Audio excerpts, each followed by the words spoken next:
ባለፈው አሁን ካለው የመረቡ ኃይል አንጻር የሰው ልጅ ድንዛዜ እየጨመረ ነው። የሰው ልጅ ጭንቀት እየጨመረ ነው። ፍርሃቱ እየጨመረ ነው። የመኖር አቅሙ የመኖር አቅሙ በጣም እየቀነሰ ነው እና ይህ ሁሉ ተያይዞ ዝም ብሎ የመጣ አይደለም። ብዙ ነገሮች ተሳስረው የሰውን ልጅ ነፍስ ለመቆለፍ ወደ አንድ ቋት ለመክተት በብዙ ዳይሬክሽን ጥረት እየተደረገ ያለበት ሁኔታ ነው ያለነው። ያ ደግሞ የኛ ዘመን ውጤቶች ወይም የኛ የዚህ ዘመን ሰዎች ነን። በዛው ልክ ደግሞ እኛነታችን ስናቅ ደግሞ ይሄ ምን ቀላል እንደሆነ እየተረዳን ያለንበት ሁኔታ አለና ለማሸነፍም ይሄንን እየሄድንበት ያለበት ሁኔታ አለ። የመጀመሪያችን ያው ከጸሎት ተነስቶ ነው። ከቴስላ ተነስተን ቴስላ 369 ወስዶ ለምን ሰረቀ? ከሰረቀ በኋላ ምን ቴክኖሎጂ ሰራበት? ከዛ በኋላ እንዴት አድርጎ በምን ጥበብ ነው የወሰደው? ኢንቨርዥን ቴክኖሎጂ የሚባለው ምን ማለት ነው? እዛ ምን ቴክኖሎጂዎች ተሰሩ የሚለውን ነገር አየንና ቀጥሎ ደግሞ 369 12 11 12 ከቤተክርስቲያን አስተምሮ ጋር ሰዓታት እንደሚባሉ ቤተክርስቲያን አንድ ክርስቲያን በቀን 7 ጊዜ መጸለይ እንዳለበት መዝሙረ ዳዊት ላይም እንደሚጠቅስ እሱን አይተን ከቤተክርስቲያን አስተምሮ አንጻር ሰዓታት ተብሎ ቢሰጡም እነዚህን ምን ማለት ናቸው? 3 ምን ማለት ነው? 6 ምን ማለት ነው? 9 ምን ማለት ነው የሚለውን አይተን 12ንም አይተን ከዛ እንዴት እንጠቀምባቸው ወደሚለው ጨርሰን ቀጥሎ ወደምንሄድ ነው ጸሎት ላይ አንድ ሰው ጸሎት በጣም ወሳኝ ነው፣ ግዴታ ነው። ጸሎት ማድረግ ግዴታ ነው ለአንድ ክርስቲያን። ስለዚህ በቀን 7 ጊዜ ሲጸልይ ምን ማድረግ አለበት? ምንድነው የሚካሄደው በማይታየው ዓለም? ጸሎት ሲያደርግ በማትሪክሱ ምንድነው የሚፈጠረው? ጸሎት ሲያደርግ በማይታየው ዓለም በርኩሳን መናፍስቱ በመረቡ በማትሪክስ ምንድነው የሚካሄድ የሚለውን ነገር አይተን ከዛ የጸሎት ሳይድ ኢፌክት ድብቁ ዓለም ጋር ተያይዞ ከ5G ጋር ምን አይነት ተጽዕኖ አለው? ጸሎት ማድረግ ከ5G ጋር ምን ተጽዕኖ አለው? ከስታርሊንክ ጋር ምን ተጽዕኖ አለው የሚለውን እንዴት አይናቸውን እንደሚያሳውር የጸሎትን ኃይል እያየን ነው የመጣ ነው። ከዛ ያቆምነው የት ጋር ነው? ፋይዳ ጋር ነው ማለት ነው። እንግዲህ ፋይዳ አሁን ዓለም በጣም የሚጨነቅበት ዲጂታል ጥላ የሚባለው ላይ ነው ያለ ነው። ስለዚህ ፋይዳ ምንድነው የሚለውን በተወሰነ መልኩ በጣም ሰፊ ነው፣ በጣም ጥልቅ ነው። ግን ኢንሰም ኬዝ እንዲገባን ባጭሩ እያየን እንሄዳለን ማለት ነውና መጀመሪያ ፋይዳ ምንድነው ወደሚለው ነው መምጣት ያለብን። እንግዲህ አሁን ፋይዳ ምንድነው የሚለው ብዙ አንዳንድ ሰዎች ያውቃሉ። በእርግጥ የነቁ ነፍሳት ይገባቸዋል፣ ይህ ነገር ምን እንደሆነ ይገባቸዋል። አንዳንዶቹ ግን ያው ማይገባቸው ነገር አለ። ዞሮ ዞሮ ግን ፋይዳ ዲጂታል አይዲ የሚለው ምንድነው ወደሚለው ስንመጣ በአጭሩ እንዲገባን በነፍስና በእግዚአብሔር መካከል የሚዘረጋ ዲጂታል ጥላ ይባላል። በነፍስና በእግዚአብሔር መካከል የሚዘረጋ ዲጂታል ጥላ። እንግዲህ ፋይዳ ተራ መታወቂያ አይደለም። ባይ ዘ ዌይ በጣም ወደ ጥልቀት ስትሄዱ አንድ ሰው ፋይዳ ሲያወጣ ዝም ብሎ ተራ መታወቂያ አይደለም። የመጣው ወይም አሰራሩ የመጣው የህይወት መጽሐፍ ከሚባለው የህይወት መጽሐፍ ማለት እንግዲህ በእግዚአብሔር ዘንድ ያለ የእያንዳንዱ ሰው ህይወት በንዝረት የተጻፈ ወይም ደግሞ በቃላት የተጻፈ መጽሐፍ ነው። ሁሉም ነገር አይደለም ጽሁፍ ባይ ዘ ዌይ የምነግራችሁ የሰው ልጅ የሚያስበው ሐሳቡ እንኳን አይደለም የሚናገረው የሚያስበው ነገር ሁሉ በህይወት መጽሐፍ ይጻፋል። ባይ ዘ ዌይ እንግዲህ ተመልከቱ፣ የምንናገረው ሳይሆን የምናስበው ሁሉ ይጻፋል። ይሄ በህይወት መጽሐፍ ነው የሚጻፈው። እንግዲህ የህይወት መጽሐፍ ማለት እንግዲህ እግዚአብሔር የሰው ልጆች እዛው ላይ ሁሉ ነገራቸው እንዲጻፍ ያደረገበት ስውር መጽሐፍ ነው። ልክ እንደዛ ሁሉ የህይወት መጽሐፍ እንዳለ ሁሉ እንግዲህ ደግሞ ይሄ የተመሰረተው አዲሱ የዓለም ስርዓት የሚዘውረው የጨለማው ገዢ ሁሌም የሚሰራው ሪቨርስ ኢንጂነሪንግ ነው ወይም ግልብጦች ነው የሚሰራው። ከእግዚአብሔር ኮፒ ያደርግና ከዛ እሱን ለመምሰል ደግሞ ጥረት ያደርጋል ማለት ነው። ያን ሲያደርግ ደግሞ የወሰደው መጽሐፍ ከየት ነው? ከህይወት መጽሐፍ ከሚባለው በኢንቨርዥን ወይም ሪቨርስ ኢንጂነሪንግ ተወስዶ ነው የሚሰራው። እንግዲህ ሪቨርስ ኢንጂነሪንግ ወይም ሪቨርስ ኢንቨርዥን የሚባለው ነገር ኢንሰም ኬዝ በሰው አእምሮ ትንሽ ለመረዳት ይከብደናል። ምን ማለት ነው? ቅዱሱን ነገር ወደ እርኩስ ቀይሮ በቴክኖሎጂ ድግምት 0 እና 1 ባይናሪ ኮድ ቆልፎ የሰው ልጅ ለማድቀቅ የሰው ልጅ ለመቆጣጠር መስራት ማለት ነው። ለምሳሌ ስልክ ቁጥሮች አሁን ስንደውል ከአንዱ ወደ አንዱ ያገናኙናል። ግን ስልካችን ላይ የምንጽፈው ቁጥር ነው የምንጽፈው። ያ ቁጥር ሲጻፍ ግን ከዛኛው ስልክ ቁጥር ጋር እንዴት ይገናኛል ወደሚለው ስንመጣ ብዙ ነገሮች አሉት። ባይዘው እንዴት ወደ ድምጽ ይቀየራል የሚለው ነገር ሁሉ ስንሄድ ብዙ ነገሮች አሉት። እንግዲህ ያ ሁሉ የሚሄደው በባይናሪ 0 እና 1 ሲቆለፍ ነው። 0 እና 1 ማለት አንድ እንግዲህ ህይወት ያለ ማለት ነው። 0 ደግሞ አልቦ የሌለ ማለት ነው። አለ የለም ሊሆን ይችላል አይችልም በሚባል ሎጂክ ማለት ነው የሚቆለፈው ማለት ነው። ሊሆን ይችላል አይችልም፣ አለ የለም፣ ነው አይደለም በሚል ማለት ነው። ግን እግዚአብሔር የሰው ልጅ የፈጠረው ግን ነው በሚል ብቻ ነው። ስለዚህ ዜሮ ወደ ደረቅ ማሽን እየቀየረበት ያለበት ሁኔታ አለ ማለት ነው በሱ ሂደት። ስለዚህ ፋይዳ የመጣው እንግዲህ ከመጽሐፈ ሕይወት በኢንቨርሽን ቴክኖሎጂ ተሰርቶ የሰው ልጅ ሙሉ በሙሉ ለመቆጣጠር ነው ማለት ነው። እንግዲህ ይህ ሁሉ በአንዴ የሆነ አይደለም። እንዴት ነው አመጣጡ ብለን ስንጠይቅ የምናገኘው ነገር የሰው ልጅ መጀመሪያ እንግዲህ ቁጭ ብሎ ሬዲዮ እንዲደመጥ ተደረገ። ከዛ በኋላ ቴሌቪዥን እንዲያይ ተደረገ። ቴሌቪዥን ላይ ድምፅና ምስል ነው የገባው። ከዛ በኋላ ደግሞ የመጣው ኢንተርኔት ዓለም ውስጥ ነው የገባ ነው። ኢንተርኔት ዓለም ውስጥ ስንገባ ወደ ምን ሄድን? ወደ ስማርት ስልክ ገባን ማለት ነው። አሁን ስማርት ስልክ ስንገባ ስማርት ስልክ ሲገባ የሰው ልጅ ትንሽ ነገሩ ሁሉ ድንዛዜው ምኑም እየጨመረበት ነው የሄደው መደንዘዙ ማለት። ምክንያቱም ብዙ ጊዜ የምንዛቸው ስልኮች ስማርት የተባሉት ዝም ብሎ አይደለም። ስማርት በእንግሊዘኛ ስማርት እቅድ አውጣ ይባላል። ብዙ ጊዜ ስፔሲፊክ ሜጀሬብል ኤሪያ ባውንድድ ታይም ባውንድድ ምናምን የሚሉት ነገር አለ። ነገር ግን ስማርት ሲባል ከላይ ስማርት ሌባ ነው ከተባለ ሳያታውቅ የሚሰርቅ ሌባ ማለት ነው። ስለዚህ ስማርት የተባሉበት ስልኮቹ በራሳቸው ሰዎች ጋር እየዋሉ ያን የሰውን ማንነት የዛን ሰው ልጅ ማንነት ሙሉ መረጃውን ሁሉ ነገሩን የሚሰርቁ ወደ ዋናው ቋት የሚከቱ የሚልኩ ናቸው፣ የሚሰልሉ ናቸው። ከዛም አልፎ በጣም የሚገርመው የሰው ልጅ ንቃተ ህሊና የሚሰርቁ ንቃተ ህሊናውን መንፈሳዊ ኃይሉን የሚሰልቡ ለክ ደረቅ ማሽን ወይም ሳይቦርግ ለማድረግ የተሰሩ ከፍተኛ ረቂቅ ቴክኖሎጂ የተጫነባቸው ናቸው ስማርት ስልኮች ማለት ነው። ስለዚህ ስማርት ስልኮች ከመጣ በኋላ ኦልሬዲ ምንድነው የመጣው 1G 2G 3G እያለ መጥቶ 4G ላይ ስንደርስ 4G ላይ ሮቦቶች መንቀሳቀስ ጀመሩ ማለት ነው። ትዝ ይላችሁ እንደሆነ 4G ላይ ስንገባ ደስታ የምትባለው ኢትዮጵያ ውስጥ የተዋወቀችው ሮቦት አክቲቭ የሆነችው 4G ላውንች ሲደረግ ነው። ከዛ 5G ነው። 5G ሲመጣ እንግዲህ 5G ፊፍዝ ጄኔሬሽን ነው አሁን ያለንበት ነው። 5G እና 4G ስናነጻጽረው እንግዲህ 5G ከ4G ጋር 20 ታይምስ ኤነርጂ ሪሊዝ ያደርጋል። 20 ታይምስ ኤነርጂ ሪሊዝ ያደርጋል። ያ ማለት በሙሉ ኃይሉ ሲለቀቅ ማለት ነው። 20 ታይምስ ኤነርጂ ላከ ማለት የሰው ልጅ ሙሉ ሴሉን ዲኤንኤውን ሙሉ ነገሩን ምን ያደርገዋል? ይቀይረዋል ማለት ነው። ከዛም አልፎ 5G ሙሉ በሙሉ ወደ ውስጥ ይገባና ሰውነት ውስጥ የገቡ የአውሬው አንቴና የሚባሉትን ግራፋይን ኦክሳይድ እና ናኖ ፓርቲክልን እንደምን ያንቀሳቀሳቸዋል ማለት ነው። እንደ አንቴና አድርጎ ይጠቀምና የሰው ልጅ በውስጥ በኩል ደሙን የመቆጣጠር ራሱ ሆኖ እንዲወስን የማድረግ የማደንዘዝ የፍርሃት መንፈስ የጭንቀት ወጥ ቋጥሮ የመተው እንደዚህ አይነት ነገሮችን እየሰራ ያለበት ሁኔታ አለ። ያ ማለት በርቀት ማለት ነው። እንግዲህ ከዚህ ውስጥ አንዱ አካል አሁን ስንመጣ ፋይዳ የሚባለው አንዱ ትልቅ ሴራ ነው ማለት ነው። እንግዲህ ይሄ ማለት ምን ማለት ነው? መፍራት የለብንም።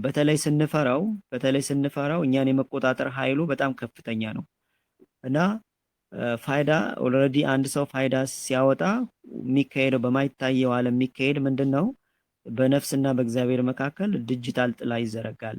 ስለዚህ ነፍስ ከእግዚአብሔር ጋር እንዳትገናኝ በስውሩ ዓለም ብዙ ነገር ይደረግባታል ማለት ነው። ስለዚህ መለኮታዊ መረጃ እንዳትቀበል አንቴናዋን የመቁረጥ የማደንዘዝ ስራ ይሰራል። መንፈሳዊ ኃይል እንዳትቀበል ብዙ ጥረት ይደረግባታል፣ ጫና ይደረግባታል ማለት ነው። እና እየሆነበት ያለው ያ ነው። ስለዚህ ዲጂታል ትዊን የሚባል ሲስተም ይፈጠራል ማለት ነው። እንግዲህ ፋይዳ ዲጂታል ትዊን ማለት ለምሳሌ የሚወሰደው አይንና አሻራ እጅ ነው። እንግዲህ አይን የተወሰደበት አይን ሁሉ ነገር ነው። አይንና እጅ ማለት የሰው ልጅ መለኮታዊ ኃይል ወይም መንፈሳዊ ኃይሉ የሚወጣበት ትልቁ መሳሪያ ነው። ምን አይንና እጅ ማለት ነው። ስለዚህ ብርሃን ስለሆነ ያንን ነገር ውስጥ ገብተን ማሽኑ ጋር ስንገባ ያን መረጃ ስንሰጥ ምንድነው ከማይታየው ዓለማት ጋር በዚህ ቅዠት በሚባለው ሳይሙሌሽን ዓለም ዲጂታል ትዊን ይፈጠራል። እኛን የሚመስል እኛን አክሎ የእኛን መረጃ ባዮሜትሪክስ ወስዶ ሌላ አንድ ምስል ይፈጠራል ማለት ነው። እዛ ያ ምስል የሚቀመጠው ዳታ ሆኖ ዳታ በዚህ ዘመን መንፈስ ነው። ባይዘዌ ዳታ በዚህ ዘመን መንፈስ ነው። ስለዚህ በዛ አማካኝነት እዚህ ዋናው ኮምፒውተራቸው ጋር ይቀመጣል፣ ኮፒው ነው ማለት ነው። ከዛ በኋላ ብዙ ጊዜ አሁን ይህን በቤተክርስቲያን አስተምሮ አይታችሁ ከሆነ አንድ ሰው ጥላውን ሲወጋው ጥላውን ያመዋል አይደል? ማን ነው ሰውየውን ያመዋል። ይህ ጥላ ወጊ ምናምን የሚባል አይነት ነገሮች አሉ ኢንሰም ኬዝ። ነገር ግን ልክ እንደዛ ደግሞ በፊልም ሰርተውታል። ባደፎን ነው ምናምን የሚል ፊልም ሰርተውታል። አሻንጉሊቱ ላይ አሻንጉሊቱን ሲወጋው ሰውየው ይሰማዋል። ያ እንግዲህ ብሬን ወሽ ያደረጉበት ፕሪዳክቲቭ ፕሮግራሚንግ አፕሮች ተጠቅመው የሰው ልጅ ብሬን ወሽ ያደረጉበት ፊልም ነው አንዱ።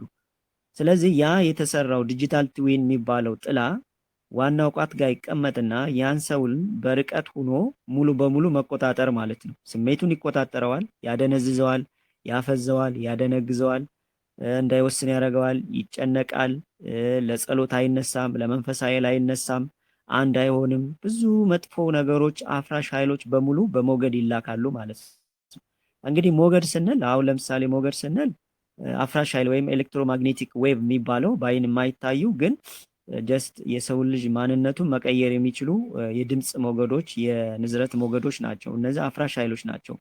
ለምሳሌ ያው በብዙ ነገሮች ሰምታችሁ ከሆነ ድምፅ ቁስን መቀየር ይችላል። ንዝረት ቁስን መቀየር ይችላል። አባቶቻችን በጸሎታቸው ቁስን ቀይረው ተራራን ንደው ወደዛ አቅርበው በጸሎታቸው በጸሎታዊ መንፈሳዊ ንዝረታቸው ይህን ዓለም ተነጥቀው የሚመጣውንም ያለፈውንም ነገር ሁሉ ምን አድርገዋል? አይተዋል፣ ጽፈውልናል። ልክ እንደዛ ሁሉ ይሄ አፍራሽ ሞገድ በማይታየው ዓለም ወደ ሰው ልጅ ላይ በቴክኖሎጂ ሽፋን ይላካል ማለት ነው። እንግዲህ የዚህ ቤት ዋና ዓላማ እንግዲህ ቴክኖሎጂ አትጠቀሙ አይደለም። ቴክኖሎጂ ጭንብል ለብሶ መጦ ከኋላ የሰው ልጅ እየተቆጣጠረ በጣም አደገኛ ባዮዌፔን የሚባለው ነገር እየተካሄደበት ስለሆነ በንቃትና እምነት ንቃት፣ መጀመሪያ እምነት ይቀድማል፣ ከዛ ንቃት፣ እምነት ፕላስ ንቃት አድርገን እንድንጠቀምበትና እኛን ባሪያ የሚያደርጉን ትቶ እኛ ባሪያ አድርገን እንድንጠቀምበት እግዚአብሔር ፈቅዷል ነው። አሁን ሰው ያልገባው ያ ነው። አሁን በዚህ ሰዓት የተፈጠሩ ረቂቅ ቴክኖሎጂዎች እግዚአብሔር የፈቀዳቸው ናቸው። ነገር ግን የሰው ልጅ ንቃቱ እምነቱ ሲጨምር እነዚህን ቴክኖሎጂዎች ባሪያ አድርጎ መግዛት መጠቀም ይችላል። ንቃት ከሌለው እምነት ከሌለው ግን እነዚህ ቴክኖሎጂዎች ስጋውንም ነፍሱንም እዘው ቀጥታ ከእግዚአብሔር ለይተው ወደ ሲኦል ያወርዱታል። ምክንያቱም የለበሱት ሽፋን ረቂቅ ነው፣ በጣም ረቂቅ ነው። ከኋላ ሆነው ነው። ለምሳሌ ኤአይንም ብንመለከት ኤአይ የመናፍስት አንደበት ነው። ኤአይ የመናፍስት ጆሮ ነው።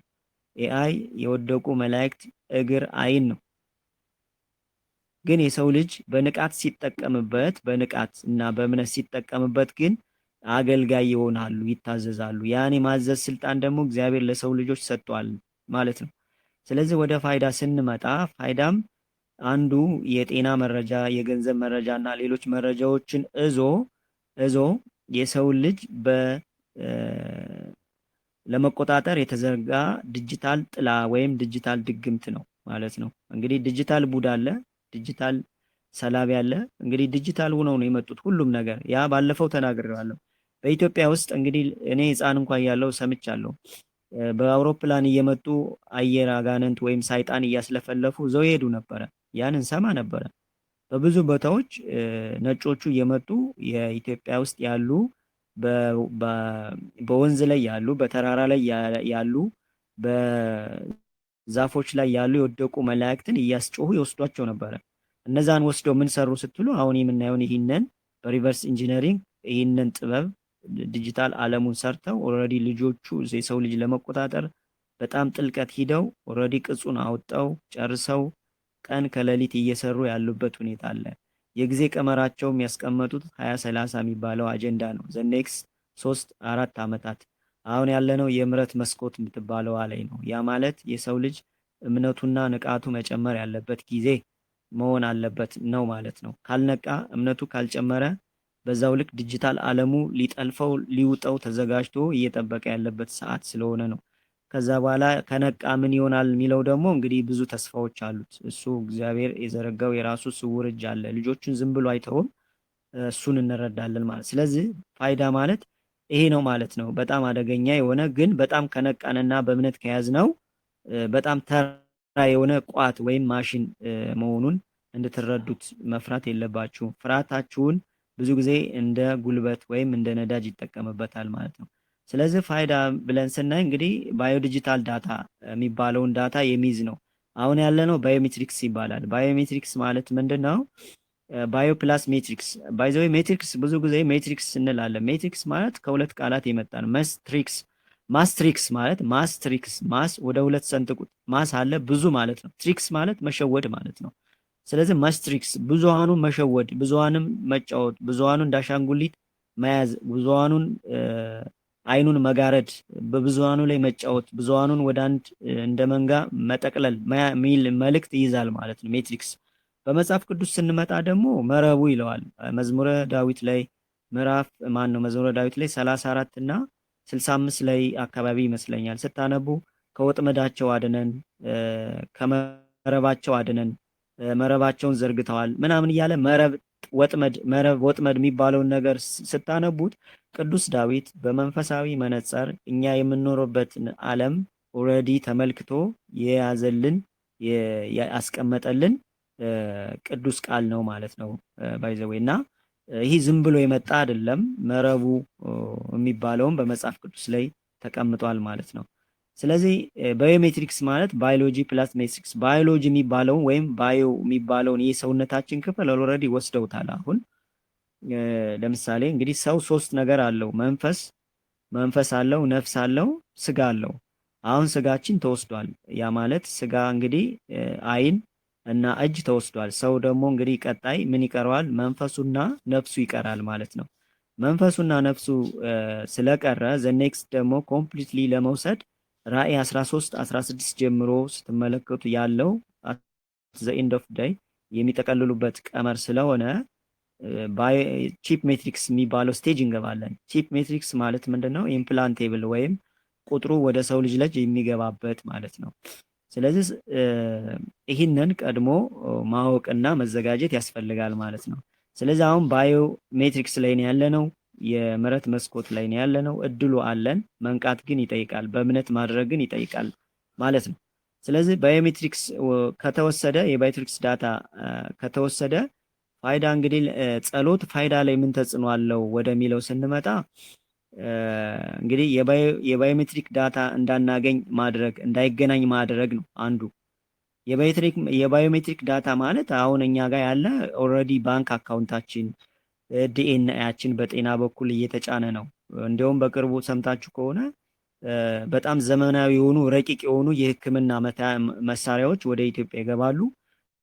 ከዛ እነሱ ደግሞ በዋይፋይ እና በኢንተርኔት ኮኔክት ያደርጉና ውጭ ያሉ ዶክተሮች ጋር በርቀት የሰው ልጅ ወይም ኢትዮጵያውያንን ለማከም ኦልሬዲ ቃል ኪዳን ሁሉ ተፈራርሞ አልቋል። ባይ ዘ ዌይ አሁን ማይክሮቺፖቹ በሙሉ በመድኃኒትም በህፃናት ክትባትም በምናምንም ኦልሬዲ በስውር እየገቡ ነው።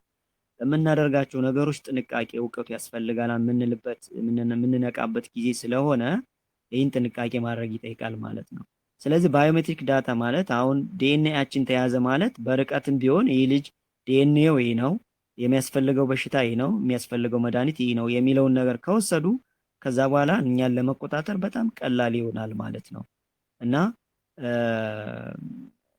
ጸሎት ምን ያደርጋል ማለት ነው? ይህን ዳታ ያቋርጣል ማለት ነው። በንቃት ከጸለይነን ይህንን ዳታ ያቋርጣል ማለት ነው። ምክንያቱም አፍራሽ ኃይልን ስለሚያቋርጥ ማለት ነው። አሁን 5G እና እጽዋት እንዴት እንደሚገናኙ ባለፈው ጽፌያለሁ። አሁን እጽዋት ብዙ ጊዜ 5G ታወሮች ጋር ያሉባት ለምን ይቆረጣሉ ብላችሁ ስትጠይቁ እንግዲህ እጽዋት የሰው ልጅ እግዚአብሔር ሲፈጥራቸው መለኮታዊ አንቴና ናቸው።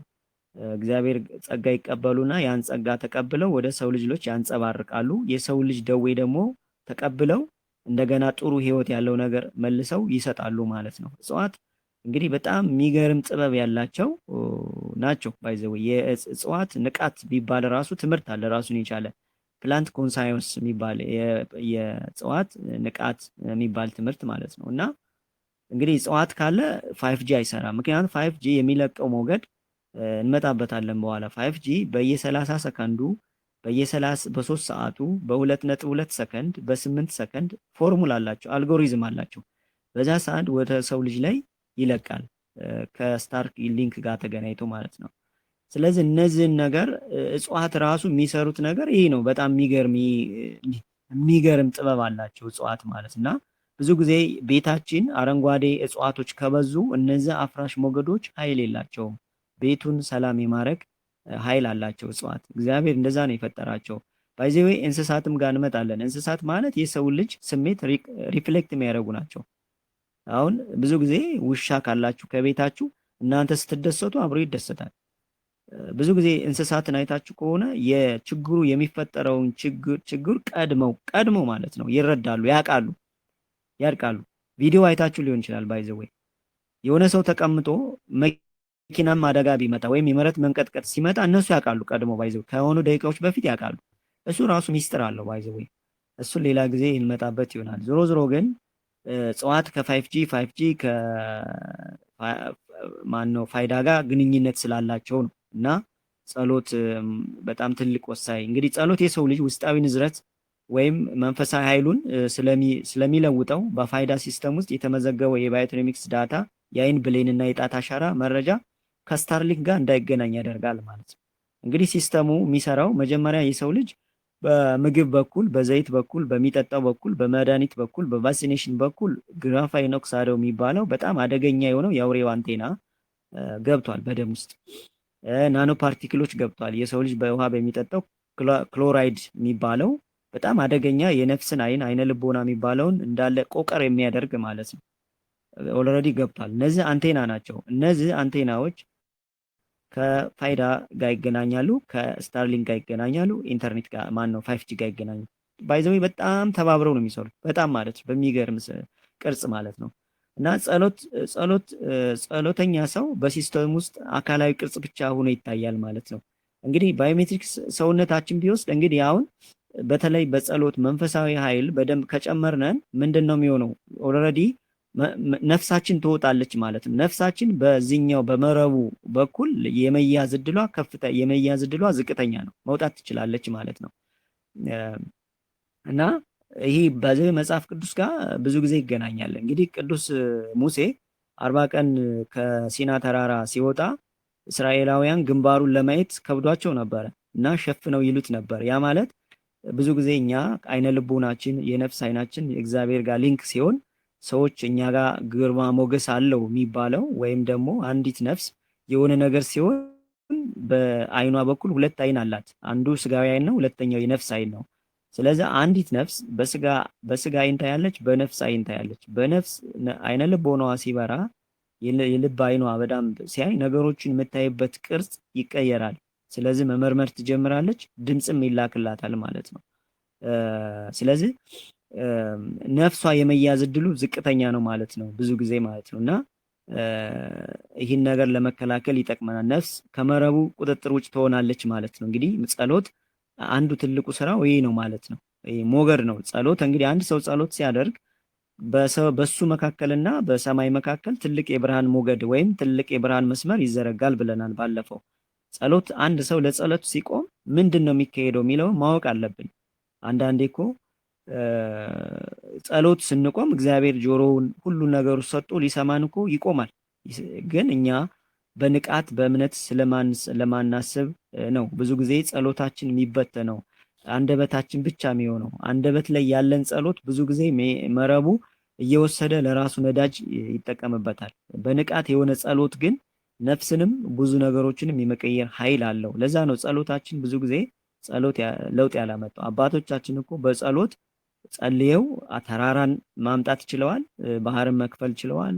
ያላደረጉት ነገር የለም። ባይዘው ፀሐይን አቆመዋል። ይህም ብዙ መጽሐፍት አንብባችኋል አይደል? ስለዚህ ጸሎት በጣም ወሳኝ የሆነ ግን የሰው ልጅ ግዴታ ማድረግ ያለበት ስለሆነ ነው። ባይዘው ስለ ጸሎት አጀንዳ አድርገን በደንብ እያወራን አይደለም። ጸልየን ማን ነው አይደለም ተኝተን ጸልየን ራሱ መዳን የማንችልበት ሌብል ላይ ነው ያለ ነው እና እነዚህ 3 6 9 12 የሚባሉትን በንቃት ትንንሽዬ ጸሎት መለማመድና ማሳደግ የሚባለውን ቤተክርስቲያን ታስተምራናለች። ሰዓታት ብላ ታስተምራናለች። እኛ ደግሞ እነሱ ወስደው ከኛ ወስደው ብዙ ረቂቅ ቴክኖሎጂዎች ሲሰሩ፣ እኛ ደግሞ ነፍሳችን ለማዳን እነዚህን ሰዓታት መጠቀም አለብን። ቤተክርስቲያን ረቂቅ ናት፣ ብዙ ሚስጥራት ናት፣ ስንዱ መቤት ነች፣ ብዙ ነገር እዛለች ብለን የምንለውም ለዛ ነው። ስለዚህ ሌላኛው ሁለተኛው ጸሎት ከፋይዳ ጋር ሲገናኝ መለኮታዊ ጥበቃ ነው። መለኮታዊ ጥበቃ አለው ጸሎት። እንግዲህ ፋይዳ ቁጥር ነው። የሰው ልጅ ወደ ዲጂታል ንብረትነት ለመቀየር የታለመ ነው አይደል? ዲጂታል ንብረት ሊያደርገው በቁጥር ይቆልፈዋል ማለት ነው። ወይ 18 ወይ 14 ቁጥር መሰለኝ። እንግዲህ ወደዛ ቁጥር ለምሳሌ አንድ ሰው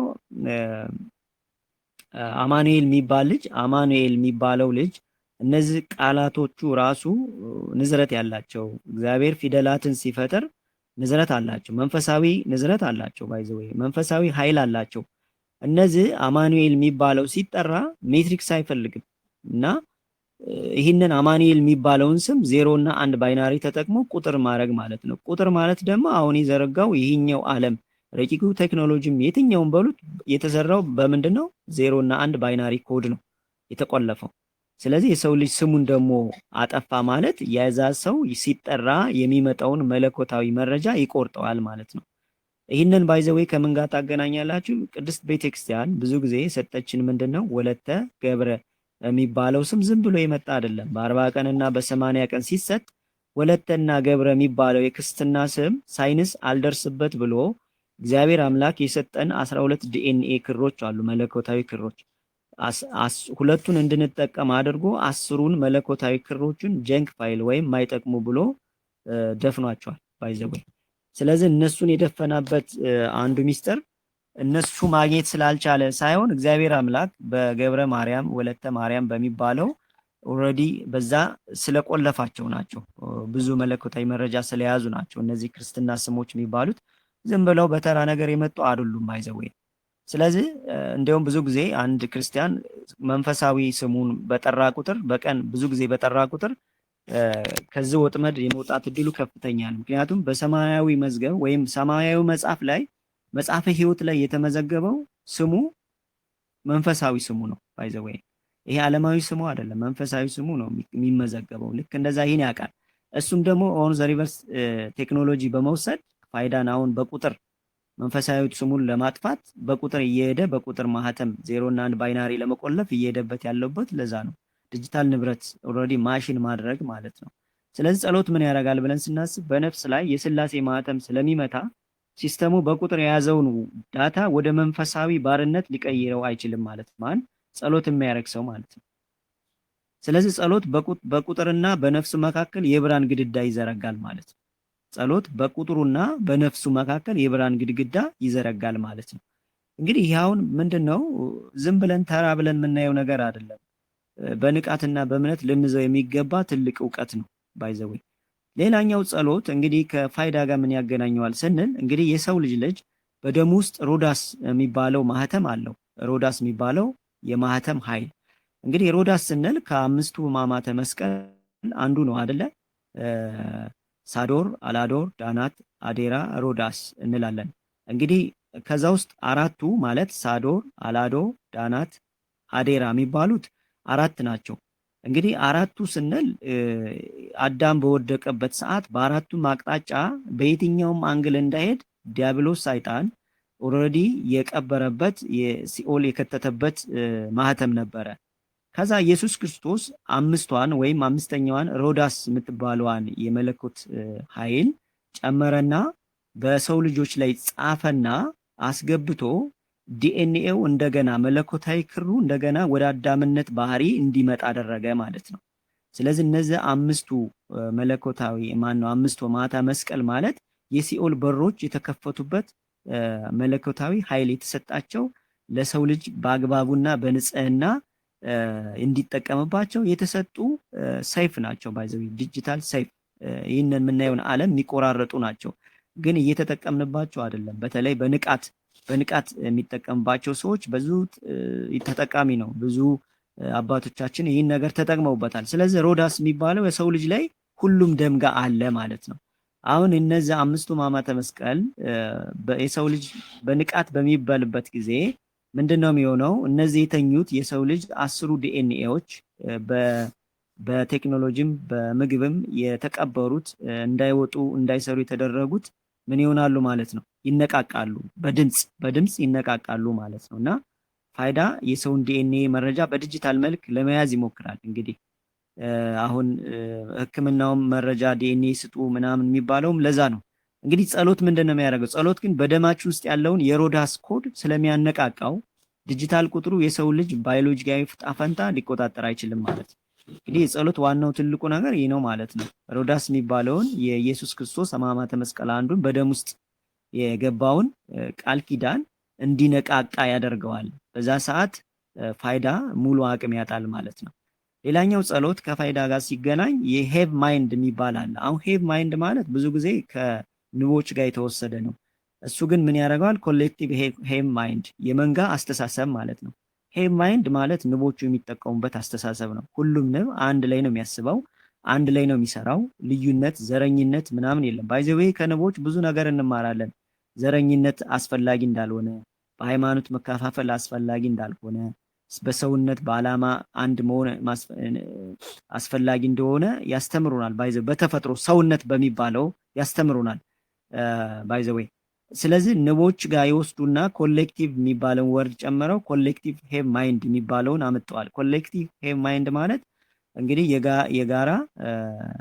የጋራ አስተሳሰብ ማለት የጋራ አስተሳሰብ ማለት 1000 ሰው ሲመጣ አንድ ሀሳብ ያስባል ማለት ነው።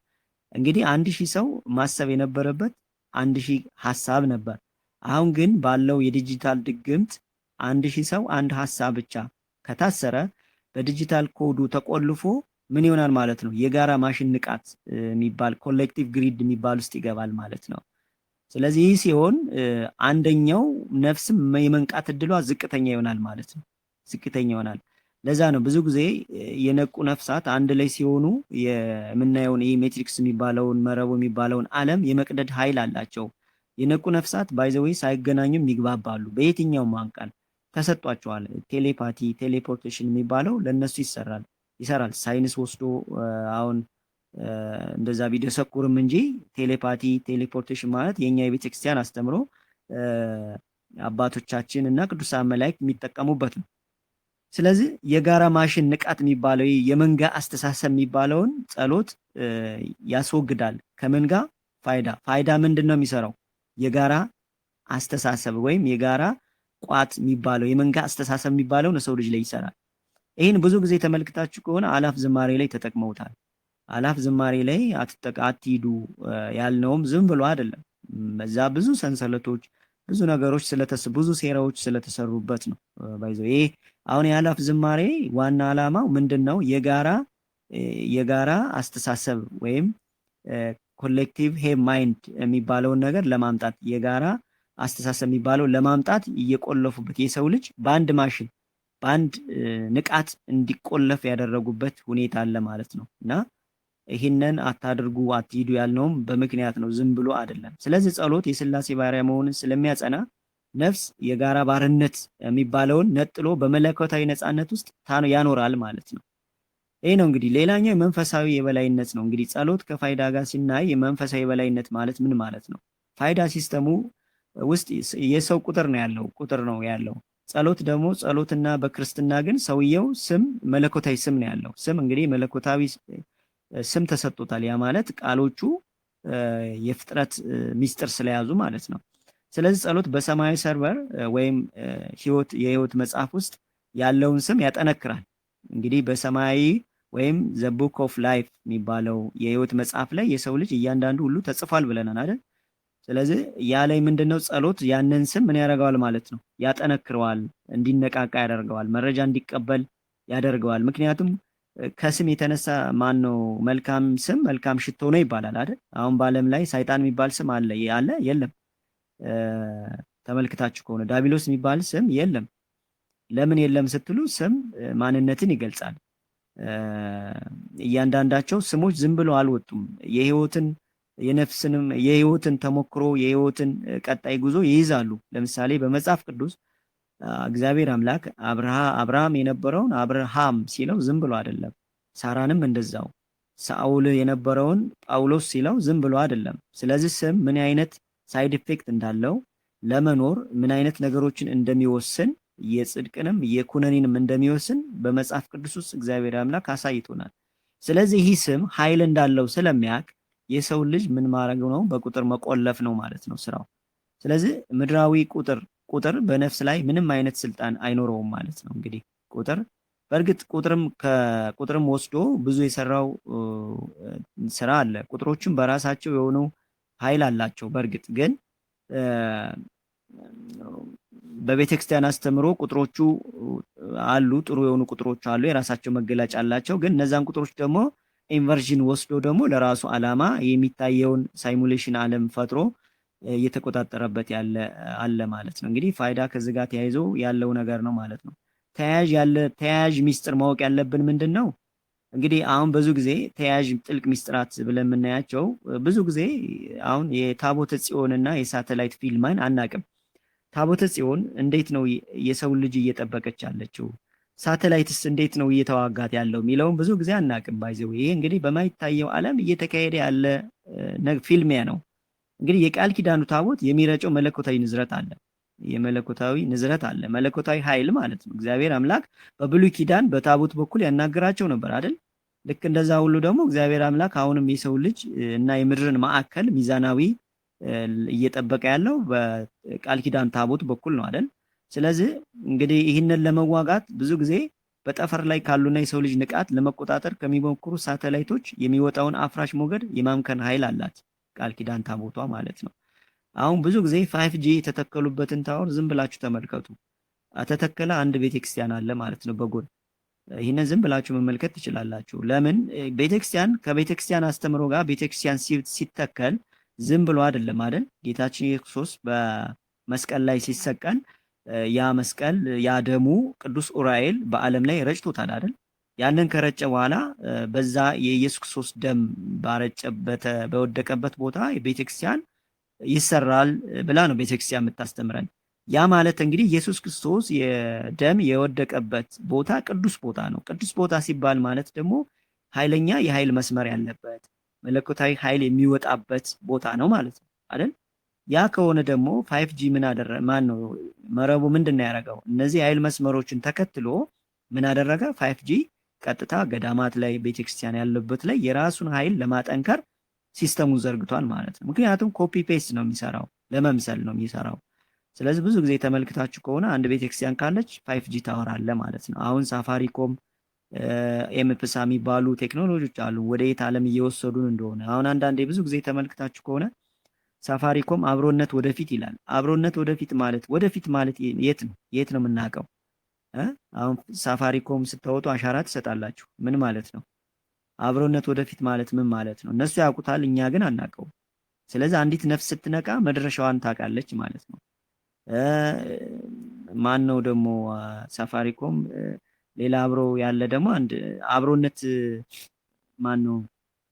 ህግና ደንቦች ተፈጻሚ ይሆናሉ ይላል ደግሞ ኤምፕሳ የሚባለው ሲያስተዋውቅ ህግና ደንቦች ምን ይሆናሉ? ተፈጻሚ ይሆናሉ ይላል። ምን ማለት ነው እንደዛ ሲለን? በዚህ ወይ ቃላቶቹን እኮ ዝም ብላችሁ ተመልኩ። ሜትሪክስ ወይም የስውሩ ዓለም ባይዘወይ እየነገረን እያሳየን ነው የሚሰራው። እየነገረን እያሳየን እያሸተት ነው እየሰራ ያለ ነው።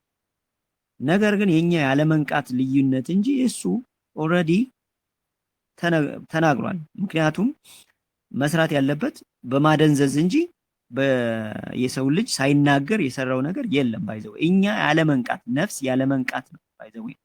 ስለዚህ ታቦተ ጽዮን እንደዚህ እያደረገች ነው እየጠበቀችን ያለች ማለት። ስለዚህ ኢትዮጵያ ለዚህ ደግሞ የመጨረሻው መሸሸጊያ የምትባለውም ለዛ ነው። በታቦተ ጽዮን መካከል የሳተላይት ፊልሚያና የታቦተ ጽዮን ፊልሚያ ይካሄዳል በማይታየው ዓለም። ሌላኛው የጾምና ናኖ ቴክኖሎጂ የሚባሉት ትልቅ ጦርነት አለ። ጾምና ናኖ ቴክኖሎጂ በደም ውስጥ ማለት ነው። ምክንያቱም በጾም ውስጥ እግዚአብሔር አምላክ የራሱን የሰው ልጅ ለማዳን መንፈሳዊ ኃይል ሲያስገባ፣ ናኖ ቴክኖሎጂ ደግሞ በምግብና በመጠጥ በመድኃኒት በኩል የራሱን ባዕድ አምልኮ በደም ውስጥ ይካሄዳል ማለት በደም ውስጥ ያስገባል። ስለዚህ ደማችን ውስጥ ብዙ ነገሮች ይካሄዳሉ። ምክንያቱም በስጋ ውስጥ ብዙ ፈተና አለ የሚባለውም ለዛ ነው። እነዚህ ረቂቅ የሆኑ ነገሮች ሁሉ እንግዲህ በእኛነት ይካሄዳል ማለት ነው። ጾም በሰውነት ውስጥ ያሉትና በምግብ አማካኝነት የገቡትን ናኖ ፓርቲክሎች ለመቆጣጠር የሚጠቀምባቸውን ማስወገዳ ሚስጥር አለው። እንግዲህ ጾም የሰውነትን ንዝረት ከፍ ስለሚያደርግ እነዚህ ረቂቅ ማሽኖች ደግሞ በሰውነት ውስጥ መስራት አይችሉም ማለት ነው። እንዲሁም በቅርቡ አንድ የጃፓን ሳይንቲስት አለ አይደል የሸለሙት ጾም አንድ ሰው ሲጾም በተለይ እነዚህ የማይድኑ በሽታዎችን መዳን ይችላል። ጾም በጾመ ጊዜ በጣም እነዚህ ደካማ የሆኑ ባዕድ ቫይረሶች ወይም ሴሎች ራሳቸውን በራሳቸው መብላት ይጀምራሉ። ራሳቸውን መብላት ሲጀምሩ ደግሞ ያ ሰው ፍጹም ድነት ያገኛል የሚል የሆነ ሪሰርች ሰርቶ ባይዘዌ ታዋቂ ምንድነው የሆነ ነገር ሰጠውታል አንብቤያለሁ። እኛ ግን አባቶቻችን ቤተክርስቲያን ጸልዩ ጾሙ ስትል ዝም ብላ አይደለም ያስቀመጠችው። ጾም ምን አይነት የነፍስንም የስጋንም ኃይል እንደሚሰጥ ማለት ነው። ያው 7ቱ አጽዋማት አሉ። አሁን እንደው ዝም ብለን አስቡት እስኪ አሁን ባንጾም ምንድነው ምን ሆነው? እስኪ ዝም ብላችሁ ተመልከቱ። አሁን አንድ መኪና አለ። ይሄ መኪና ፍሬን የለውም ግን ነዳጅ አለው። አሁን ነዳጅም እየሰጠው መኪናው ቢጓዝ ይህ መኪና የት ነው የሚሄደው? ተመልከቱ። ነዳጁ ባይቋረጥበት ፍሬን ባይኖረው መኪናው የት ይሄዳል ብላችሁ አስቡ። ኦልሬዲ ገደል ነው የሚገባው። መቆጣጠር አይችልማ ፍሬን ከሌለው። የሰው ልጅም እንግዲህ ቤተክርስቲያን ምንድነው ያደረገችው? 7ቱ አጽዋማትን ስታስቀምጥ ነዳጅም እየሰጠች ፍሬንም ማስቀምጣ ነው። ጾም ማለት ፍሬን ነው ያ ሰው እንዳይጓዝ ከምንም በላይ። ስለዚህ ብዙ ጊዜ 7ቱ አጽዋማትን ተመልክታችሁ ከሆነ የሆነ ሰዓት ትለቀናለች፣ የሆነ ሰዓት ታስረናለች፣ የሆነ ሰዓት ትለቀናለች፣ የሆነ ሰዓት ታስረናለች። ልክ እንደዛ አድርጋ አንዲት እናት ለልጇ እንደምትሳሳው ሁሉ እያሰበች እየተንከባከበች ከእግዚአብሔር ጋር ማጣበቅና መጨረሻም ወደ መንግስተ ሰማያት መምራት ነው። እንግዲህ ቤተክርስቲያን የተሰጣት ዋናው ዓላማ ይሄ ነው፣ ስራዋም ይሄ ነው እና ሰው ሲጾም እንግዲህ ንዝረቱ ከፍ ይላል፣ ሰማያዊ ኃይሉ ከፍ ይላል። በዛ ሰዓት ሰማያዊ ኃይሉ ከፍ ሲል ደግሞ ዝቅተኛው ረቂቅ ማሽን አያገኘውም ማለት ነው። ሌላኛው እንግዲህ በጾምና ናኖ ቴክኖሎጂ ላይ ሁሉ ነው የሚካሄደው። ሌላኛው እንግዲህ የዕጣንና የኤሌክትሮማግኔቲክ ጭጋግ የሚባል ነው። አሁን ዕጣን በቤተክርስቲያን ውስጥ ዕጣን ሲካሄድ ስንሸተው ራሱ ተራ ዕጣን አይደለም። ባይዘዌ በማይታየው ዓለም መለኮታዊ ኃይል የእግዚአብሔር ጸጋ ያረፈበት ነው። ያ ስናሸተው ሙሉ በሙሉ በልባችን ውስጥ ደማችንን ይቀድሳል፣ ልባችንን ይቀድሳል። ለምን? ንፋስ እግዚአብሔር ትንፋስ ነው አይደለም? ስለዚህ ኤሌክትሮማግኔቲክ የሚባለውን ጭጋግ ደግሞ ከዕጣን ወስዶ ነው የሰራው እሱ። ኤሌክትሮማግኔቲክ ጭጋግ ማለት እንግዲህ አፍራሽ ሞገድ ማለት ነው። አሁን ጸሎት እንደማይታይ ሁሉ እነዚህ ሞገዶች ደግሞ አይታዩም። ሞገዶች ደግሞ ለምሳሌ ማይክሮዌቭ ሞገድ የሚባለው ቪቱኬ ቮይስ ቱ ስኩል የሚባለውን ቴክኖሎጂ ሰርተዋል። ቮይስ ቱ ስኩል የሚባለው ቴክኖሎጂ አሁን ብዙ ወጣቶች በሽተኛ ያደረገ ነው። ድምፅ ወደ አእምሮ መላክ ማለት ነው። የድምፅ ሞገድ ወደ አእምሮ መላክ ማለት ነው። ስለዚህ የኤሌክትሮማግኔቲክ ጭጋግ እና ዕጣን ከፍተኛ ጦርነት ነው የሚካሄዱት። ቤተክርስቲያንና በጸሎት ጊዜ የሚታጠነውን ዕጣን አየሩን ከኤሌክትሮማግኔቲክ ቆሻሻ የማጽዳት ስራ ሚስጥር አለው። ባይዘዌ እስቲል ደውል ራሱ አሁን በቤተክርስቲያን አስተምር ደውል ራሱ ምን እንደሚሰራ ራሱ በጣም የሚገርም ጥበብ እኮ ነው ያለው። ግን ቤተክርስቲያን ደውል ራሱ ምን ማለት እንደሆነ ደውል አንድ ሰው የቤተክርስቲያንን ደውል ሲሰማ የመንፈስ አይኑ ወይም አይለንቦናው ምን አይነት መነቃቃት እንደሚመጣና እንዴት ነፍስ እንደምትነቃ የሚያሳይ ብዙ መልእክት አላት። ባይዘው ደውል እንግዲህ ዕጣን እንግዲህ ይሄ ነው ማለት ነው። ዋና ትልቁ ስራው እንግዲህ ዕጣን የጸሎት ሲግናል ወደ ላይኛው ሰማያት በንጽህና የሚያስተላልፍ ነው እንግዲህ አይደል? ዕጣን ብዙ ጊዜ መጽሐፍ ቅዱስ ላይ ታገኙታላችሁ ባይዘው። ስለዚህ ዕጣን አሁን ዝም ብሎ አይደለም ማለት ነው ቤተክርስቲያን የምትጠቀምበት። ስለዚህ ዕጣን ብዙ ጊዜ በንጽህና ሆኖ በቤተክርስቲያን ስርዓት ብዙ ጊዜ እንደዛ ትጠቀሙ ይባላል። ነገር ግን ዕጣን ንጹህ ቦታ ብንጠቀምበት እነዚህ አፍራሽ ሞገዶችን የማስወገድ ኃይል አለው። ምክንያቱም አሁን አፍራሽ ሞገድ ስንል እንግዲህ ክፉ መናፍስትም አይታዩም፣ ረቂቅ መናፍስትም አይታዩም። ስለዚህ እጣንን ወይም እነዚህ የእጽዋትን ሳይንስ ስንጠቀም እነዚህ አፍራሽ ሞጋድት ከቤታችን የሚወጡበት ኃይል ያገኛሉ ማለት ነው። ሌላኛው የስግደትና የምድር ሚስጥር ነው። እንግዲህ ስግደት አሁን ዝም ብለን ተራ እናየዋለን አይደል? ስለዚህ ሰው ሲሰግድ ግንባሩ መሬት ሲነካ ሙሉ በሙሉ የአፍራሽ ኤሌክትሪክ ኃይል የሚባለው ወደ መሬት ይፈሳል ነው። መሬት ደግሞ እግዚአብሔር የሰጣትን ፈውስ ለሰው ልጅ ትሰጣለች ማለት ነው።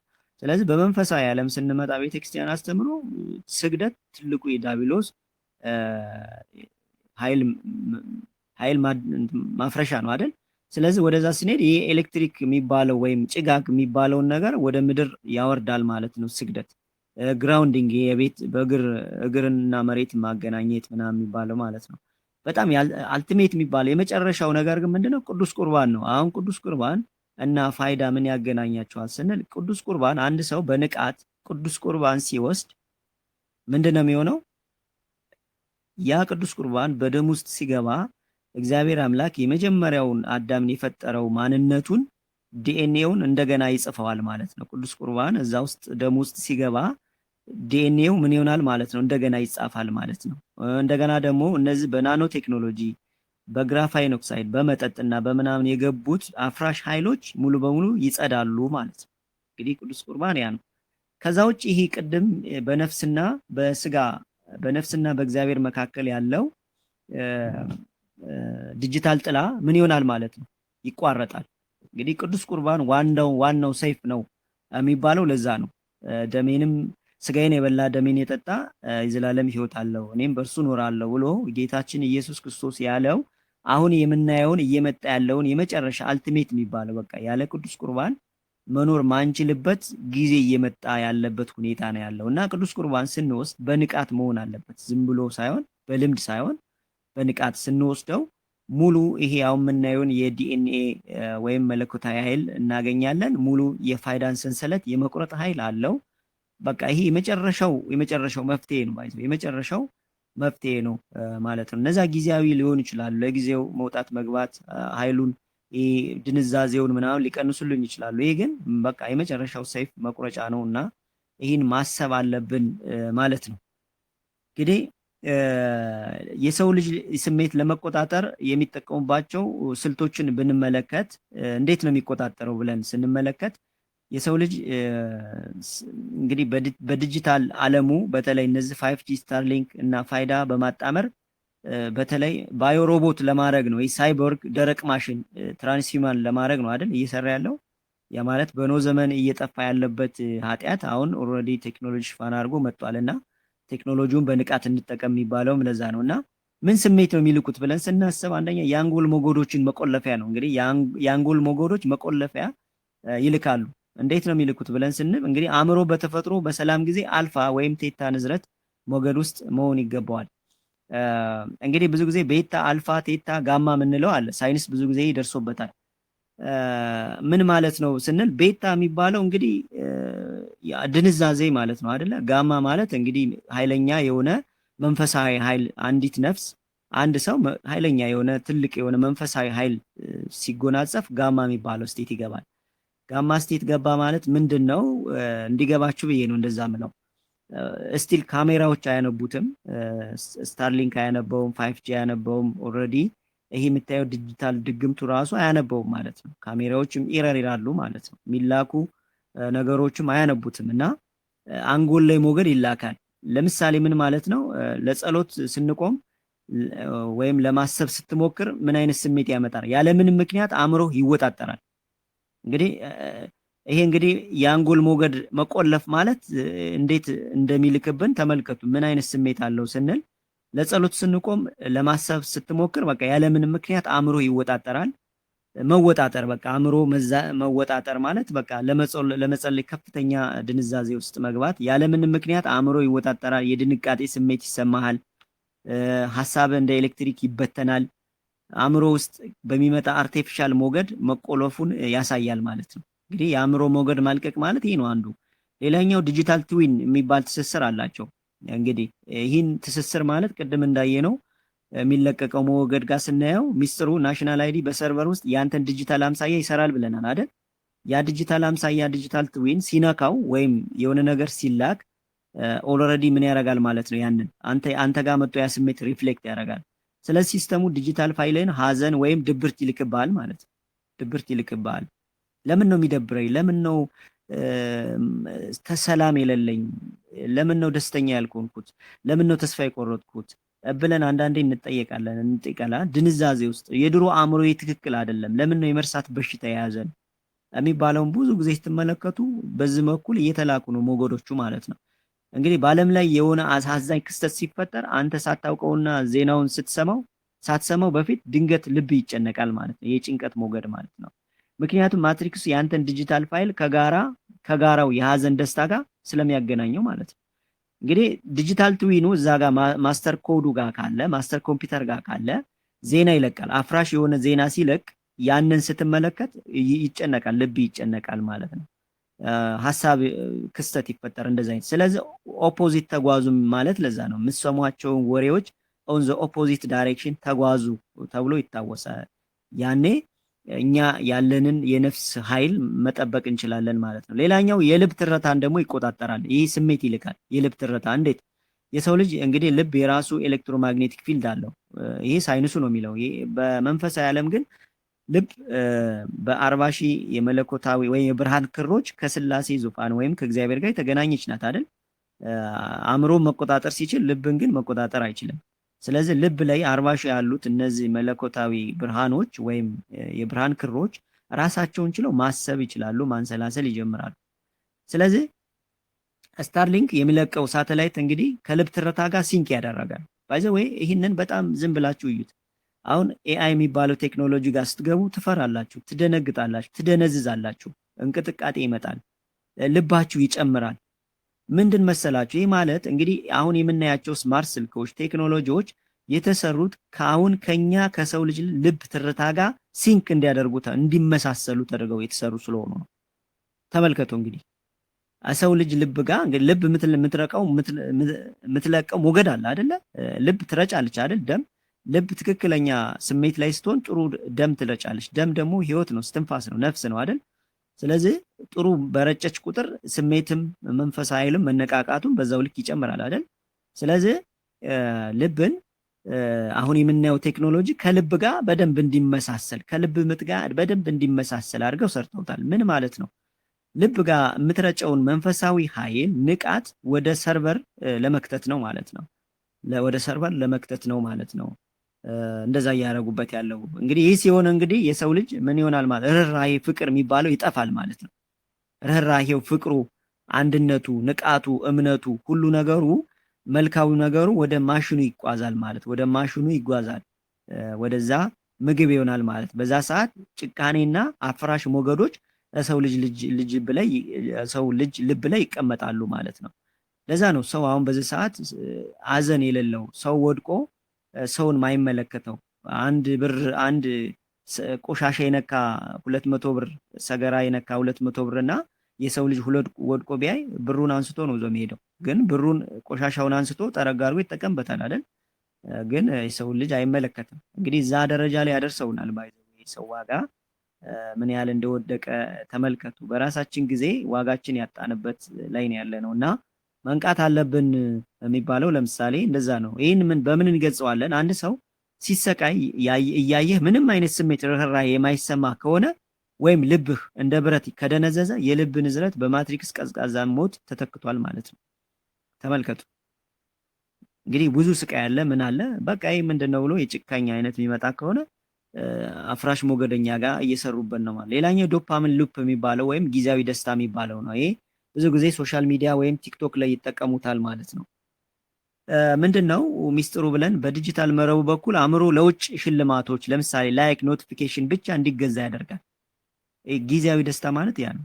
ይህ ሲሆን ነፍስ ከውስጥ የምታገኘው መለኮታዊ ደስታ ታጣለች ማለት ነው። ምን ያህል ኮሜንቶች አሉ፣ ምን ያህል ላይክ አለ፣ ምን አለ የሚባለው ይህ ዶፓሚን የሚባለው ወይም ጊዜያዊ ደስታ የሚባለው ይለቅና ከዛ ቲክቶክ አይተን አሁን ቲክቶክ እንገባና ካየን በኋላ ስንወጣ ሌላ ድንዛዜ ውስጥ እንገባለን። ሙዚቃ እናዳምጥና ሙዚቃውን ከወጣን በኋላ ለኛ ድንዛዜ ውስጥ እንመጣለን። ብዙ ጊዜ አሁን ሙዚቃ አታዳምጡ የሚባለው ለዛ ነው። ሙዚቃ 440 ሄልዝ ስጋ ንዝረት ወይም የሲኦል ንዝረት ነው አይደል የተሰራበት 440። ስለዚህ ለጊዜው ይመስለናል እንጂ ከዛ ውስጥ በሙዚቃም የመንፈሳዊ ኃይላችን ይሰለባል፣ ይወሰዳል። ባይዘወይ ሰው ሙዚቃ ውስጥ ሲገባ ትዝታ ውስጥ ይገባል። ሰው ሙዚቃ ውስጥ ሲገባ ጭንቀት ውስጥ ይገባል፣ ወይም ደግሞ ደስታ ውስጥ ይገባል። ሰው ሙዚቃ ሲያዳምጥ ደግሞ ወይ ትዝታ ያልሆነ ስሜት ውስጥ ይገባል። ያ ስሜት ሪሊዝ ባደረገ ቁጥር የመንፈሳዊ ኃይሉ እየተሰረቀ ይሄዳል ማለት ነው። ስለዚህ ሙዚቃ ካዳመጥነን በኋላ መንፈሳዊ ኃይላችን የሚደክመው ምንደነዝዘው ጥሩ ስሜት ማይሰማንም ለዛ ነው። እንግዲህ በሙዚቃው ዓለም በጣም በሙዚቃው ቴክኖሎጂ የሰው ልጅ ለማደንዘዝ የሄደበት ርቀት በጣም የሚገርም ነው። ባይዘው ሙዚቀኞች አይዶል ሾው ናቸው፣ ኮከብ ናቸው። በጣም የተለያዩ የአምልኮ ኦከልት ምልክቶችን እያሳዩ የሰው ልጅ እያደነገቁ ድምፃቸውንም እየላኩ እየቆለፉበት ያለበት ሁኔታ አለ እና እነዚህ ፌስቲቫል እና የተለያዩ የሙዚቃ ድግስ ሲዘጋጁ ባትሄዱ አትሂዱ። እኔ አልመክርም። በቃ አትሂዱ። ለምን? መንፈሳዊ ኃይላችሁን ተሰልባችሁ ነው የምትመጡት። ብዙ ነገራችሁን ተሰርቃችሁ ነው የምትመጡት። ማሽኑ ብዙ ኢነርጂ ሲያጣ እንደዚህ አይነት ፕሮግራሞችን ያዘጋጃል፣ ኮከብ ተጫዋቾችን በማዘጋጀት ማለት ነው። እና እነዚህ በተለይ ኳስ፣ ሙዚቃ ምናምን የሚባሉ ነገሮች በጣም የእውነት አልመክርም እኔ። ዝም ብላችሁ አንዳንድ ሰዎች አሉ፣ እንዴት ነው ንቃቴ የምጨምረው? እንዴት ነው እኔ ብዙ ነገሮች ሊከፈቱልኝ የሚችለው የሚባለውን ስታዩ እንደዚህ አይነት ነገር እየወሰዳችሁ ኃይላችሁን እየሰጣችሁ ኃይላችሁን መሰብሰብ ሲገባችሁ እየሰጣችሁ እነቃለው ማለት ትንሽ ይከብዳልና አንዳንዴ የምናደርገውን ጥሩ ነው ማወቅ አለብን። እና ምሳሌ ምንድነው ስልክ ሲጠፋ ወይም ኢንተርኔት በሌለበት ቦታ ስትሆን ከፍተኛ ባዶነት፣ ብስጭት የሚሰማ ከሆነ አእምሮህ በማትሪክስ ዶፓሚን ተጠምዷል ማለት ነው። ኢንተርኔት በሌለበት አሁን ስልክ በተለይ በዚህ ሰዓት ሰው ስልኩን ከጣለ በቃ የሆነ ነገር ጥሎ የወጣ ነው የሚመስለው አይደል? ምን ያህል እንደሳሉን ተመልከቱ። እንግዲህ ምን ያህል እኛን እንዳጨለሙን ተመልከቱ ማለት ነው። ስለዚህ የውሳኔ ስልጣን መስረቅ የሚባለው ነው እንግዲህ የውሳኔ ስልጣን መስረቅ የሚባል ሞገድ ይልክብናል። ይህ ስሜት ነው። እንዴት 5G የሚለቀው እንግዲህ የንቃተ ህሊና በታች ያለ ትዕዛዝ አለ። አሁን የንቃተ ህሊና በታች ያለ ትዕዛዝ ማለት ልቃነተ ህሊና ስቲል ማይረዳው በጣም ብዙ ሞገዶች አሉት ሚላክ የሰው ልጅ ውሳኔ ለመቆጣጠር ማለት ነው። አንተ እኔ ነኝ የወሰንኩት ስትል በእውነቱ ከውጭ ወጣ ዳታ ሆኖ ይቆጣጠራናል ማለት። ለምሳሌ አንድ ነገር ለማድረግ አስበ ለምሳሌ ጸሎት ድንገት ሐሳብን ቀይረ ወደ ሌላ ከንቱ ነገር ስትሄድ ያንተ ነፃ ፍቃድ እንግዲህ ምን ያህል በማትሪክሱ እንደተያዘ መረዳት ይችላል። አሁን ጸሎት ላረግ ነው ትልና ስትነሳ ነገር ግን የሆነ ስራ ትዝ ይልና እዛ ስራ ገብተ ኦሬዲ ጸሎት ማድረግን ትተህ ያን ስራ ትጠመድና ትሄዳለህ። ያ ማለት ምንድነው? ይሄ አሁን የምናየው ዓለም ምን ያህል ኦቨርራይድ እንዳደረገን እንዴት እየጻፈብን እንደሆነ እንደገና እንዴት እየቆጣጠረ እንደሆነ በርቀት እንደገና ደግሞ እንዴት ነፃ ፍቃዳችን እንደተቆጣጠረው ትረዳላችሁ። ተመልከቱ። ሌላኛው የስሜት መቆራረጥ ነው። እንዴት ነው? በአጭር ውስጥ በሺው የሚቆጠሩ መረጃዎች ቲክቶክ ሪል በአየር ላይ በመርጨት ነፍስህ በአንድ ነገር ላይ እንዳታተኩር ያደርጋል። እዛ የበታችነት ነፍስ ደግሞ ኃይል የላትም ማለት ነው። የተበታተነች ነፍስ ደግሞ ኃይል የላትም። ለዛ ነው በቀን 15 ደቂቃ 30 ደቂቃ እስኪ ዝም ብላችሁ በሆነ በተፈጥሮ ቁጭ በሉ፣ ተፈጥሮችን አድምጡ፣ ወደ ራሳችሁ ተመልከቱ የሚባለው ማለት ነው።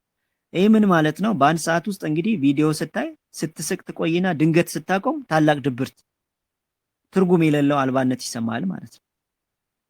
ይህ ነፍስ በማትሪክስ ተነሽና ኃይሏን ማጣቷን ያሳያል ማለት ነው።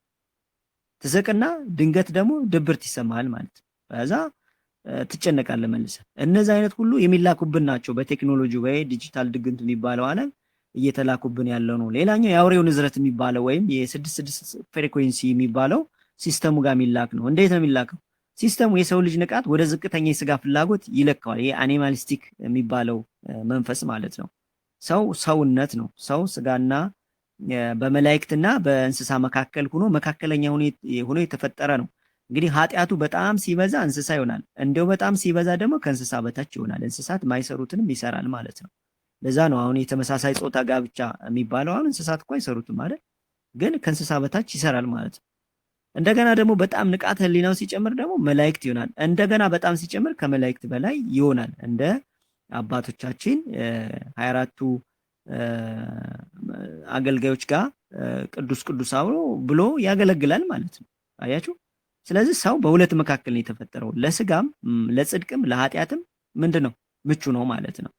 ስለዚህ ሲስተሙን ይናረጋ የስጋ ፍላጎትን ይጨምራል። ቁስ የሚባለውን ነገር ይህ ስሪዲ የሚባለው በጊዜና በገንዘብ የሚባለው ላይ ይቆልፈዋል ማለት ነው። ይህ ንዝረት በሰው ውስጥ ያለው መለኮታዊ ግርማ ያጠፋል ማለት ነው። እኔ መኪና አለኝ፣ እኔ ቤት አለኝ፣ እኔ እንዲህ አለኝ፣ እኔ ገንዘብ አለኝ የሚል ቁስ ብቻ እንዲሆን ያደርገዋል ማለት ነው።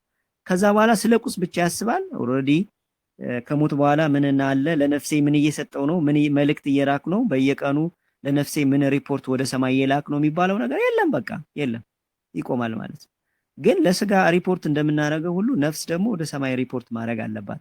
ያ ሁሉ ሪፖርት ተቀምጦ ሰማያዊ መዝገብ ላይ ተቀምጦ እኮ ነው አይደል? የህይወት መጽሐፍ ላይ ሲከፈት ከሞት በኋላ ሲነበብ 72ቱ የነፍስ ማጣሪያዎችን አልፋ እንደ ክንፍ የምትበረው ማለት ነው አይደል? ምክንያቱም ሰው ሲጸድቅ ቤተክርስቲያን አስተምሮ ሁለት ነው አይደለ? መሆን ያለበት እምነትና ስራ አይደል? እምነት ያለ ስራ የሞተ ነው ይላል አይደል መጽሐፍ ቅዱስ። ስለዚህ ሁለቱም የአንድ ሳንቲም ገጽታዎች ናቸው እና ይህንን ነው ማየት ያለብን ማለት ነው ለማለት ፈልጌ ነው። ኦኬ ኦልሬዲ እየጨረስኩ የመጨረሻው ፖይንት ላይ ነኝ ያለሁት። እንግዲህ የመንፈሳዊ ንቃት መጋረጃ የሚባለውን ይጎዳን እንዲታሸግ ያደርጋል። አንደኛ ቴክኖሎጂው በሰውየው ዙሪያ ጭጋግ ይልካል፣ ኤሌክትሮማግኔቲክ ጭጋግ ይልካል። ከዛ የጭጋግ ከመላእክትና ከፈጣሪ የሚመጣውን የብርሃን ዳታ ይጋርዳል ማለት እንዳናገኝ ያደርገናል። እንግዲህ ቀጣይ ያሉትን እንደ እግዚአብሔር ፍቃድ እናያለን ማለት ነው። ለጊዜው ቢበቃን ይሻላል።